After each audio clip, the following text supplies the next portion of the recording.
ये अपनी आंखों से मैंने चमत्कार देखा। धन का बिस्तर मिल जाए तो नींद को तरसे। हाँ, धन का बिस्तर मिल जाए तो नींद को तरसे। 3 आशीर्वाद मनुष्य को परमात्मा के मिले। एक आशीर्वाद है शौच, एक आशीर्वाद है भूख और एक आशीर्वाद है नींद। तंदुरुस्ती का सबसे बड़ा पहचान ये है कि जिसको शौच ठीक आता हो, नींद ठीक आती हो, भूख ठीक लगती हो, वो तंदुरुस्त।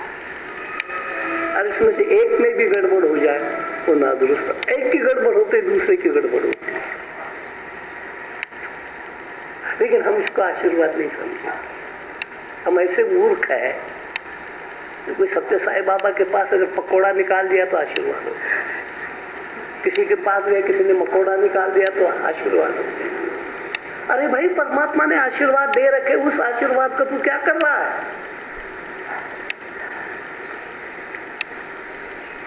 नींद उसको तो तेरे लिए कृपा है, वरदान है।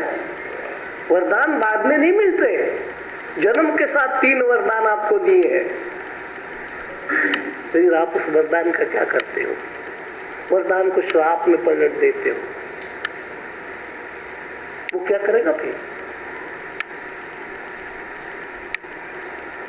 जो उसकी बात है हमारे लिए कल्याणकारी है, उस बात को हम उल्टा देते हैं, तो वो क्या करेगा? सब्जियां छीलने के लिए चाकू दे दिया उसने, हमने नाक काटनी शुरू कर दी, उसको वो क्या करेगा? उसने तो नाक काटने के लिए कुछ। तो ये जो हमारे दिए हुए वरदानों का दुरुपयोग है, और फिर जाएंगे मंदिर में जाकर के बैठेंगे, परमात्मा हमको वरदान दे दो। मैंने कहा मैं श्राप दिया ही नहीं, तेरे को वरदान दे करके भेजा है। और खास 3 वरदान दिए हैं तेरे जीवन के लिए, और 3 वरदानों का तूने क्या किया जो 4था वरदान तेरे को दे दूं? तो वो कहता है मेरे दर्शन का वरदान कैसे मिलेगा तेरे को जब इन 3 वरदानों के साथ तू अन्याय करता है?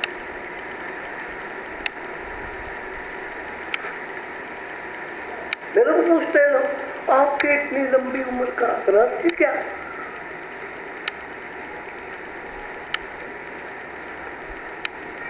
खास करके हम जो आपके व्याख्यान सुनते हैं, तो वो 99 साल के आदमी की इतनी मेमोरी, जो कल बोलता है आज नहीं बोलता, आज बोलता है तो परसों नहीं बोलता। आपकी मेमोरी का रहस्य क्या है? मैंने कहा 3 वरदान मेरे पर अभी दिखाए।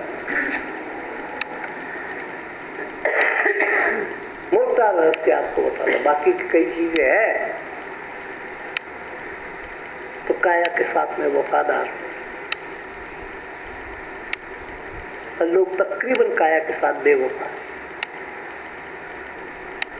और बेवफा आदमी किसी को कहे कृपा करो, मैं बेवफा हूं, मेरे पर कृपा करो, आप भी करोगे? आपका नौकर बेवफा हो तो आप कृपा करोगे? अगर आपका वफादार होगा तो आप कहोगे चल भाई सर्दी का सूट सिलवा देते, तेरे पास आई नहीं। और बेवफा हो तो आप तो कहोगे कि जल्दी से जल्दी हम चाहते हैं दूसरा कोई मिल जाए, तेरे को छुट्टी दे दे। बेवफा को तो आप भी नहीं चाहते हो, ईश्वर कैसे बेवफा को चाहेगा?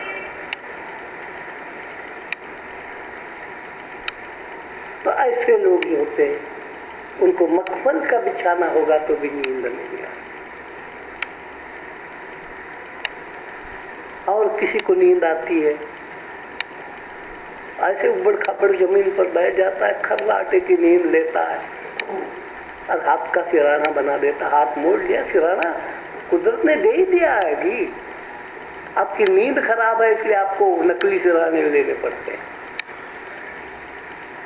और फिर एडवर्टाइजिंग आती है, गद्दे और सिराने। अब पप्पू कहता है मम्मी वो सिराना ले आएंगे। नहीं, पप्पू नींद कैसे आएगी? वो सिराना आने पर भी नींद नहीं आएगी, वो गद्दे आएंगे तो भी नींद नहीं आएगी। फिर पेट तेरा ठीक नहीं, तो नींद कैसे आएगी?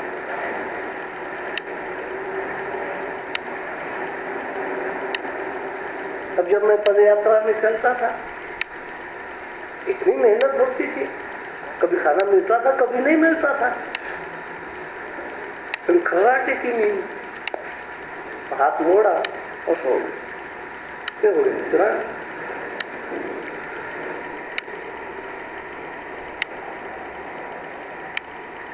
बहुत ठंडी का सीजन था, एक बार बहुत ठंड पड़ी, क्योंकि यात्रा ही ऐसी माघ महीने में थी। अब क्या करें, बहुत ठंड है। तो फिर हमने सोचा क्या करें भाई। फिर हमने खड्डा खोदा और उसमें सो गए। कपड़े कम पड़ गए, मुसाफिर में थोड़े से कपड़े रखे थे, तो कहीं बर्फ गिरी, वो ले गिरे। रात को बड़ी ठंड हो गई। शाम को अब रात हमने काटनी थी कहीं न कहीं, तो जंगल भी आ गया। पड़ाव बहुत दूर था, लेकिन मोहल्ले पौधे गिरने लग गए। हमने कहा क्या करें, रात को कैसे सोए। मिट्टी खोदी, खड्डा खोदा और लेट गए उसमें। लकड़ी रखी सिराने, मुंह रखा खुला, साइड पर की मिट्टी अपने पर डाल दी। ऐसी गर्मी रजाई फर्स्ट क्लास। अम्मा की ओढ़ी हुई रजाई, धरती माता है ना। तो जब अम्मा को ही ओढ़ लिया, अब बच्चा जब अम्मा के पास सो जाता है, ठंड कहाँ लगती है उसको? पहले ठंड लगती है, अम्मा जब गोदी में लेती है तो बस ठंड उसकी खत्म हो जाती। अम्मा की गोदी में हम सो गए। सुबह तक खर्राटे की नींद आई। सुबह मटोली हटाई, झाड़ पोंछ करके फिर पैदल यात्रा में चल।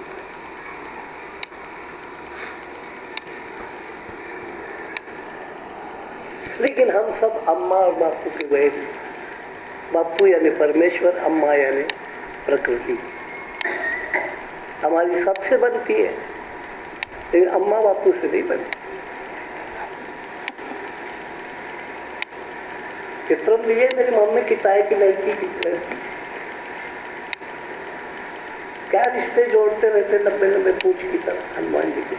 वो कौन है तेरी? तो ननद के भाभी की मामी। क्या फलाने के फलाने के फलानी। नजदीक का रिश्ता याद है अम्मा पापा का हो गया। तो प्रकृति हमको याद नहीं, परमात्मा हमको याद नहीं, बाकी सब हमको याद है। और महापुरुष यही कहते, अरे ये किसी काम के नहीं रे, किसी काम के नहीं। ये दो ही चीजें तेरी असली रिश्तेदार, एक प्रकृति और एक परमात्मा। तो प्रकृति के साथ धोखा न दे, प्रकृति को गंदा न कर, प्रकृति को खराब न कर, वो तेरी बात है। और परमात्मा के साथ दुर्व्यवहार न कर, झूठ बोल करके बेईमानी करके, वो तेरा बाप है। सबसे बड़ा माता धर्त महत्व पवन गुरु को कितने रिश्ते बता दिए, और गुरु करने की कोई जरूरत नहीं। लेकिन चले जाते दौड़ दौड़ के महापुरुष ने बताया, तो मैं नहीं बता रहा हूँ छोटा आदमी। पवन गुरु, हवा तेरी गुरु है। और गुरु कहाँ करने चला? एक एक मिनट पर तेरे को जिलाने का काम करती है हवा। नाक मुंह बंद करके देख ले, फिर गुरु का पता लग जाएगा गुरु की महिमा कितनी है। फिर गुरु बिन कैसे जीता है देख ले। मुंह बंद करो, नाक बंद करो, फिर देखो आपकी हालत क्या होती है। गुरु बिनगत हो गई आपकी गुरु। तो जो हमको ये पता लग गया, हमने कहा हम तो बड़े अच्छे समझदार निकले भाई, हमने कोई गुरु ही नहीं किया। कि असली गुरु तो ये है, पवन गुरु, पानी पिता, माता धरत माता।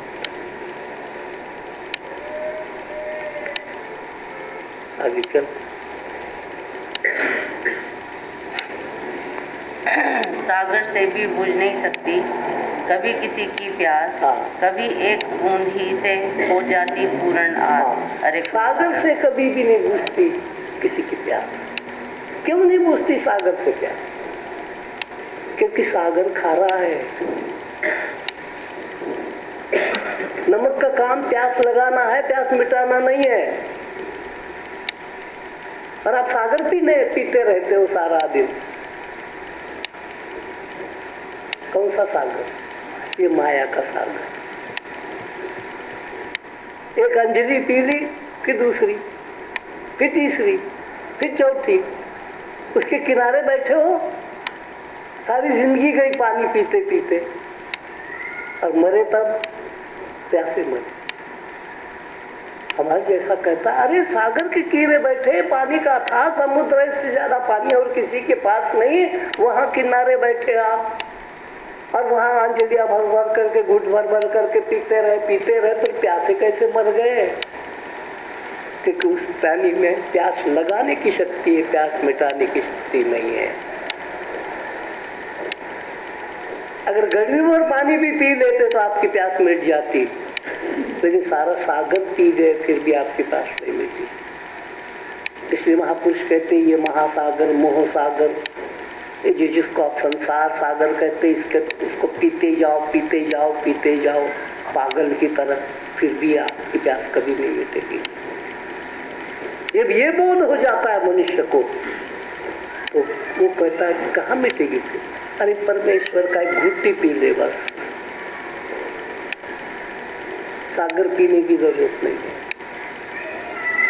एक घुट की जरूरत, घुट भी नहीं, बूंदी चख ले ईश्वर के अमृत का, बस सारी प्यास तेरी मिट जाए, तृष्णा शांत हो जाए। तृष्णा रोग लगा हुआ है सबको, संपत्ति की तृष्णा, संतुति की तृष्णा, जाति की तृष्णा, गद्दी की तृष्णा, गुरु बनने की तृष्णा, तृष्णा। अब कौन से पानी बुझाना चाहते हैं? सागर के पानी से, खारा पानी पी पी के तो क्या जागा हुआ आदमी कहते हैं ये हमको नहीं चाहिए, ले भाई अटल बिहारी तू बन जा प्रधानमंत्री, हमको नहीं चाहिए तेरा प्रधानमंत्री, क्योंकि हम जाते थे सागर का पानी पीना चाहता है, हमने नहीं पीना, बस हमको परमात्मा का एक बूंद भी बहुत है, हम तड़पेंगे नहीं, तो तड़पेगा। अपने ही आदमी धोखा दे रहे हैं, अपने ही आदमी ने उनको कर दिया, घर के दिए ने चिराग जलाया, सुषमा स्वराज तब हो गए। पहले भारतीय जनता पार्टी जवान हो रही है, भाजपा जवान हो रही है, भाजपा जब अब बुद्धि कहाँ मर गई पता ही नहीं।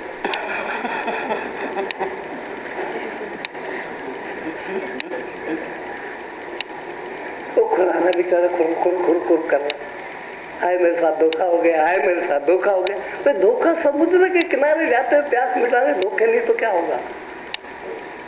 गलत जगह जाओगे पानी पीने, गलत पानी पियोगे तो धोखे के सिवा क्या है? धर्म में भी धोखा, राजनीति में भी धोखा, लेकिन वो लोग उसी के पीछे भाग रहे, तो फिर मरो, कोई क्या कर।